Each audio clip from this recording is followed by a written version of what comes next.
Olá, meu nome é Viviane. Eu sou aluna da turma de 2017 do curso de Pedagogia da Universidade Virtual do Estado de São Paulo. Hoje, eu e meu grupo estamos aqui para apresentar para vocês a nossa monografia: Impactos do ensino remoto na educação em tempos de pandemia, da educação infantil. Para a gente fazer essa pesquisa, a gente escolheu uma CEI, Centro de Educação Infantil, que está localizado na zona leste do município de São Paulo. No final de 2019, surgiu o coronavírus, que era uma doença de uma família de vírus que podem causar doença respiratória grave. Com essa pandemia instalada pelo mundo, os governantes começaram a tomar medidas restritivas para conter a disseminação do vírus. E aqui no Brasil não foi diferente. Então tivemos medidas nas esferas federais, municipais e estaduais. A maioria dos estados optaram pelo isolamento social, e instalando assim a quarentena. Com isso, as aulas presenciais foram suspensas. Então, no começo do ano de 2020, já pensando como é que seria, optou-se pelo ensino remoto e acelerou o uso das tecnologias no estado de São Paulo. Como fazer isso na educação infantil? No município de São Paulo, além de utilizar as mídias digitais, também eles entregaram na residência de cada criança um caderno de atividade chamado Trilhas da Aprendizagem, que funcionava como um apoio pedagógico.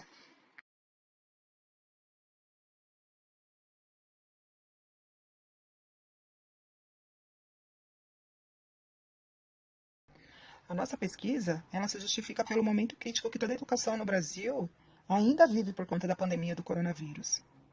As discussões na área em questão sobre os impactos e rumos chamam a atenção nas esferas econômica, política e social até hoje,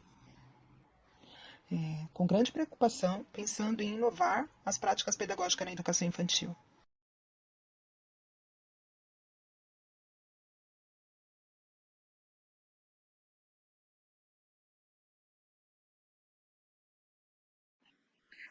Olá, meu nome é Cláudia Santos e estarei falando acerca do objetivo geral e o objetivo específico. Bem, é sabido por todos que o presente contexto pandêmico provocou mudanças inúmeras que afetou múltiplos contextos sociais, forçando a repensar vários segmentos. No que diz respeito à educação, em especial à educação infantil, muitas instituições se voltaram à forma remota de ensino. Então, este trabalho teve como objetivo investigar o impacto dessa forma remota, desse ensino remoto. Então, buscamos focar o Centro de Educação Infantil Vila Carrão no período de pandemia, o Covid-19.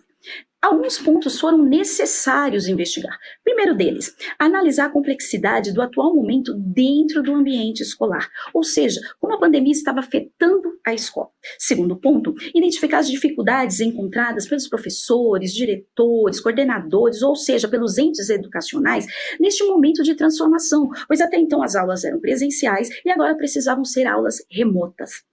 Outro ponto que fora necessário elencar era compreender o grau de importância das atividades lúdicas nas propostas educativas para a educação infantil, pois o lúdico era muito marcante. Como se daria agora na forma remota? Outro ponto, investigar a participação dos pais. Os pais tinham tempo? Os pais, quais os meios que eles dispunham para receber essas propostas? Então foi preciso examinar questionários elaborados pela direção para entender a realidade socioeconômica das famílias. Outro ponto crucial era verificar as redes sociais que foram utilizadas pela escola para manter contato com as famílias. Como se dava a comunicação? E também verificamos, era importante relatar os projetos realizados pela escola, como eles estavam sendo realizados. Então esses pontos foram de suma importância para dar seguimento a investigação deste trabalho.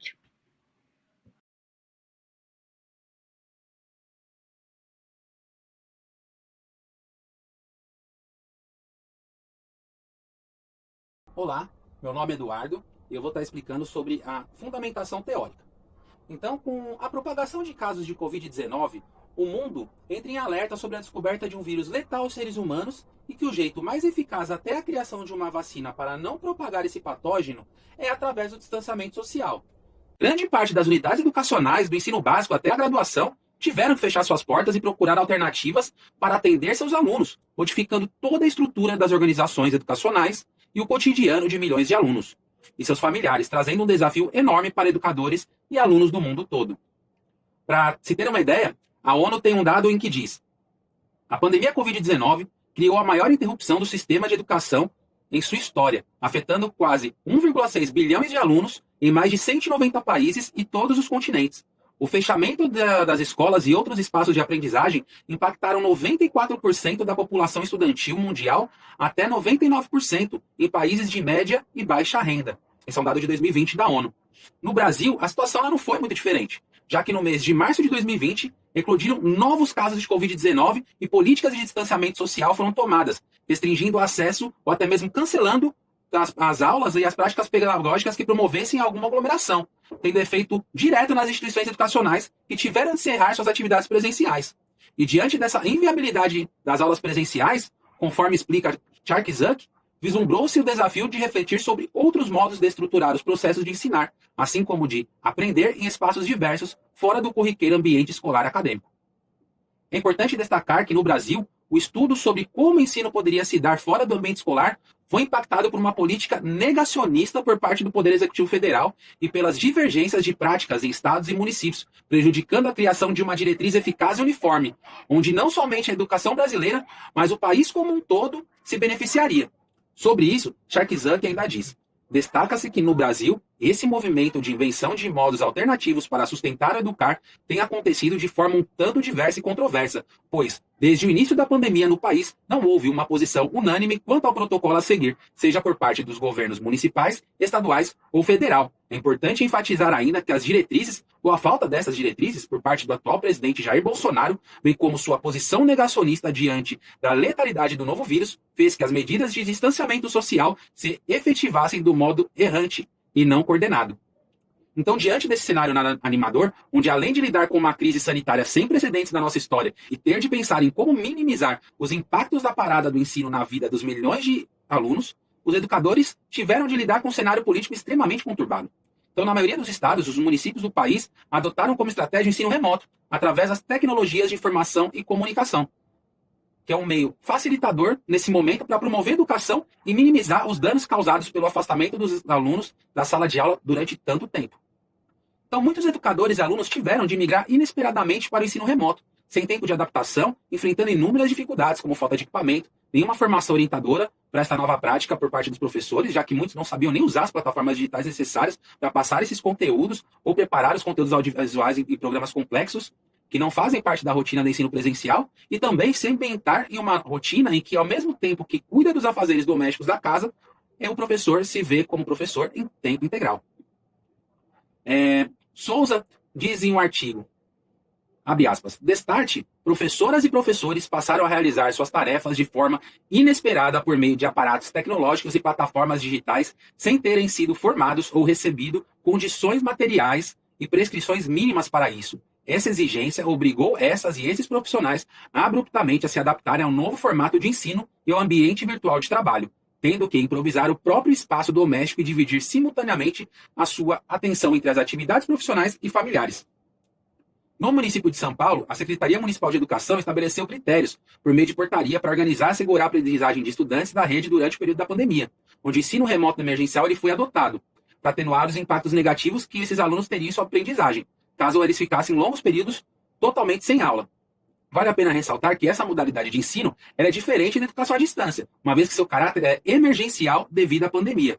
Sobre isso, Rhodes Rondini Duarte diz: o ensino remoto emergencial difere da modalidade de educação à distância, o EAD, pois o EAD conta com recursos e uma equipe multiprofissional preparada para ofertar os conteúdos e atividades pedagógicas por meio de diferentes mídias em plataformas online. Em contrapartida, para esses autores, o intuito do ensino remoto não é estruturar um ecossistema educacional robusto, mas ofertar acesso temporário aos conteúdos curriculares que seriam desenvolvidos presencialmente. Assim, em decorrência da pandemia, o ensino remoto emergencial tornou-se a principal alternativa de instituições educacionais de todos os níveis de ensino, caracterizando-se como uma mudança temporária em circunstâncias de crise.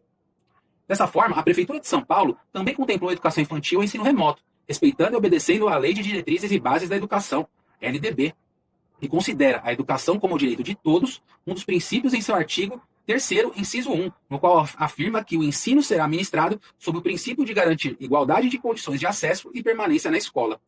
Também, de acordo com as Diretrizes Curriculares Nacionais da Educação Infantil, DCNEI, a criança é sujeito histórico de direitos que, nas interações, relações e práticas cotidianas que vivencia, constrói sua identidade pessoal e coletiva, brinca, imagina, fantasia, deseja, aprende, observa, experimenta, narra, questiona e constrói sentidos sobre a natureza e a sociedade, produzindo assim cultura.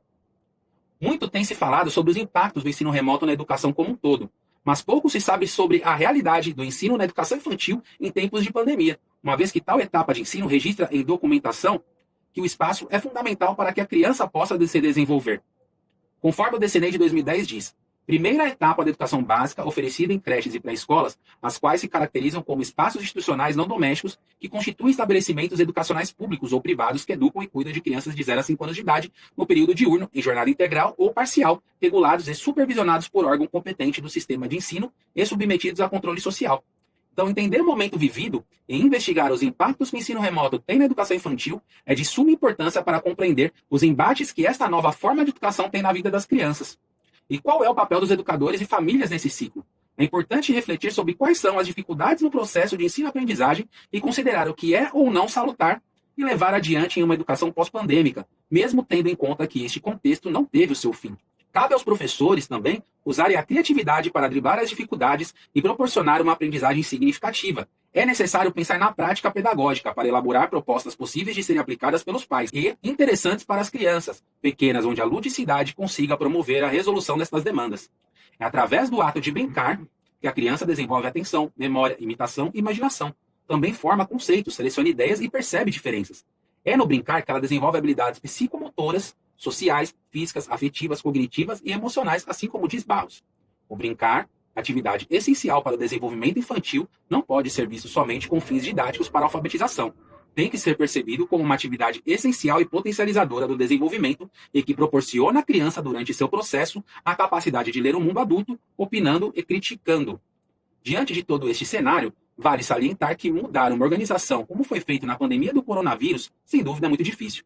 Conforme afirma Moreira e Henrique Barros, as mudanças organizacionais são muitas vezes difíceis e surgem em contextos dolorosos, como é este caso da pandemia do Covid-19. E implicam enormes desafios institucionais, pessoais e coletivos de adaptação, de mudança e de flexibilidade e inovação.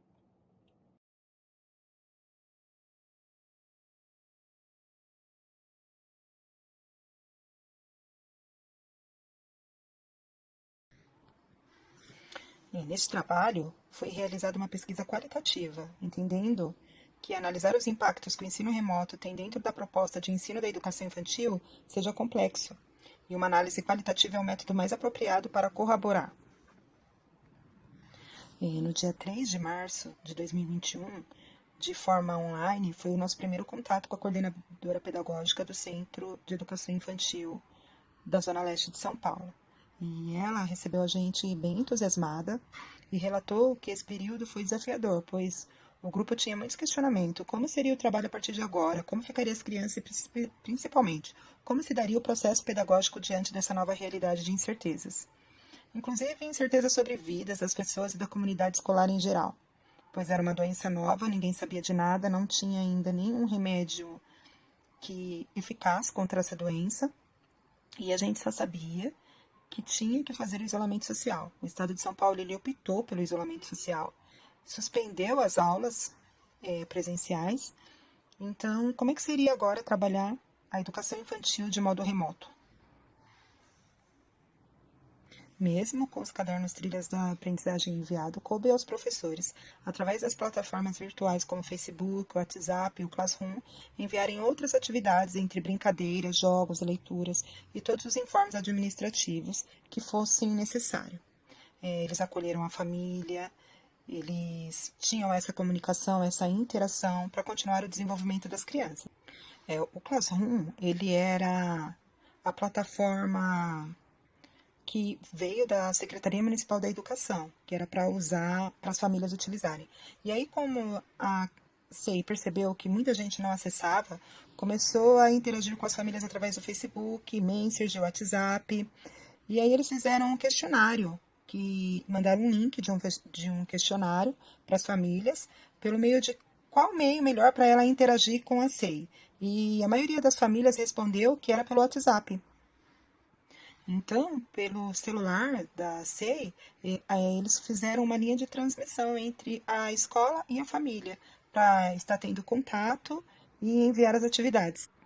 Com a resposta desse questionário que eles fizeram, as famílias que responderam, eles conseguiram replanejar as ações e com objetivos direcionados, a fim de alinhar e aproximar cada vez mais as crianças e as famílias.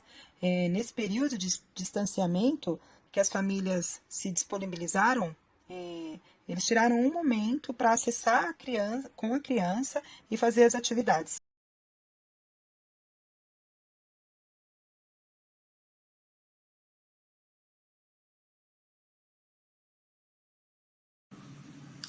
Análise e discussão dos resultados. Ao analisar todo o conteúdo disposto pela SEI Jardim Vila Carrão, foi possível verificar o esforço coletivo em se aproximar das famílias a fim de promover um ensino remoto. A instituição se viu num panorama complexo e também desafiador, pois não tinha como mensurar o impacto, o tamanho do impacto da adesão das famílias pertencentes à unidade à nova proposta do ensino remoto. Perceberam que a plataforma Google Classroom não estava dando certo por causa da pouca interação. Foi necessário, então, realizar um questionário onde o link foi posto na página do Facebook da unidade, perguntando qual é o melhor meio de comunicação preferível para interagir com a SEI. A maioria das famílias responderam que o WhatsApp era o melhor meio, seguido do Facebook. Foi criado, então, um número do WhatsApp, o qual potencializou a comunicação entre as partes. Posteriormente, foram realizados novos questionários e, com as respostas, foi possível traçar rumos da educação dos alunos da SEI. No que diz respeito ao acesso à internet pelas famílias, percebeu-se que o uso do smartphone foi muito importante para a reprodução das propostas indicadas pela instituição. É o que foi percebido e foi também de encontro com o estudo do Núcleo de Informação e Coordenação.br, pois a região onde está situada a instituição está entre as com maior grau de exclusão em termos de infraestrutura de acesso ao uso da internet. Apesar desses problemas de infraestrutura, as dificuldades e resistências foram superadas pelos pais, pelas crianças e professores, que tiveram que aprender rapidamente a usar equipamentos de softwares. Assim, os projetos aplicados antes da pandemia puderam ser ressignificados e inseridos no ambiente virtual. Outro ponto a ser analisado foi o caderno de trilhas de aprendizagem, que na instituição tornou-se auxiliar, dadas as riquezas e projetos que a instituição implantou de forma online. Em meio à pandemia, os professores buscaram se reinventar, usando a tecnologia como ferramenta para potencializar a educação através de propostas lúdicas. Foi necessário pensar na prática pedagógica para elaborar propostas possíveis de ser aplicadas pelos pais e que fossem interessantes para as crianças. E então, um dos desafios encontrados foi justamente manter o comprometimento efetivo dos pais, pois os pequenos necessitam do auxílio do adulto para interagir de forma remota. Foi necessário também verificar documentos, verificar conversas com os educadores da unidade, onde foi possível observar o empenho da escola para também estender o ato educativo aos familiares, que aprenderam a replicar as propostas, os quais obtiveram um novo olhar sobre a educação infantil. E com esta pode ser significativa para a criança no lar e que este ato deve prosseguir pós-pandemia. Por último, foi necessário considerar também que toda equipe escolar precisou se adaptar às demandas, a resoluções vindas das esferas mais altas de educação e prefeitura municipal, referente a mudanças de protocolos e muitas outras demandas que afetaram significativamente a qualidade do ensino remoto, já que em momentos onde os profissionais podiam reforçar o olhar pedagógico, tiveram que discutir a retomada de aula e como seria a estratégia adotada sobre esta retomada.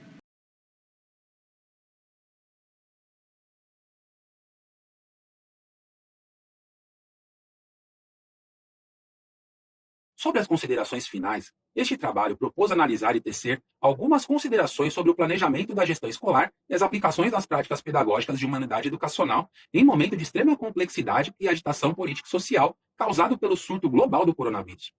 A pesquisa realizada não se limita a tirar conclusões oclusas sobre as práticas realizadas pela escola neste momento crítico, mas tem o objetivo de tecer um olhar aprofundado sobre um microambiente, já que nos meios de comunicação e acadêmico há um forte olhar somente para o panorama geral da situação, sem considerar que cada comunidade enfrenta seus obstáculos e desafios, uma vez que cada local de ensino abarca indivíduos de localidades e de realidades socioeconômicas distintas. A partir do momento que há a disposição para compreender a dinâmica escolar da perspectiva de uma escola ou seu microambiente, fica claro que as políticas públicas e as diretrizes colocadas à disposição para promover uma educação básica para todos os alunos de maneira uniforme são ineficazes para atender às demandas heterogêneas dos grupos de alunos inseridos em realidades diferentes. Outro ponto a considerar foi o esforço da escola para entregar além do proposto pela Secretaria Municipal de Educação, uma vez que o caderno Trilhas de Aprendizagem, voltado à educação infantil, não contempla a demanda de necessidades que a faixa etária possui. Foi gratificante ver o esforço de todos os educadores e famílias envolvidas em contribuir, cada qual da sua forma, para que as crianças pudessem ter uma educação de qualidade através de uma proposta educativa inédita que é o ensino remoto. Por último, vale pontuar que este é um contexto no qual toda a comunidade escolar foi surpreendida, e apesar dos esforços, há muito a desenvolver para que a educação infantil consiga atingir todos os alunos, já que não foram todos que puderam participar desta educação à distância, uma vez que há uma deficiência de infraestrutura tecnológica, de modo que a comunidade não tem acesso aos equipamentos adequados ou até mesmo à internet de qualidade, que permita ampliar e aprofundar as propostas pedagógicas no mundo virtual. Na primeira infância, o brincar e a exploração dos espaços se complementam, desenvolvem a atenção, memória, imitação, imaginação, forma conceitos, selecionando ideias e percebendo diferenças. É no brincar que se desenvolve habilidades psicomotoras, sociais, físicas, afetivas, cognitivas e emocionais. E por mais que se tente fazer isso de modo remoto, essa prerrogativa é prejudicada, pois este desenvolvimento se dá com seus pares, e nesse ponto o que se viu foram crianças brincando sozinhas, com crianças fora da sua faixa etária ou com os pais. A partir dessa pesquisa, foi percebido que os impactos do ensino remoto, apesar de suas deficiências e dificuldades, trouxe avanços significativos que devem permanecer no futuro da escola, como a possibilidade de ofertar algo a mais quando a criança não está na escola e a comunicação estreita que se formou com as famílias, tornando a comunidade escolar mais participativa e atuante. Apesar desses avanços, há de salientar que o ensino remoto pode ter elementos a serem incorporados nas práticas educacionais de um futuro próximo, mas não pode substituir o ensino presencial. O ensino remoto pode ser utilizado para complementar as ações em sala de aula ou como uma alternativa momentânea, para que os alunos possam desenvolver, mesmo longe do ambiente escolar, suas potencialidades através da educação infantil.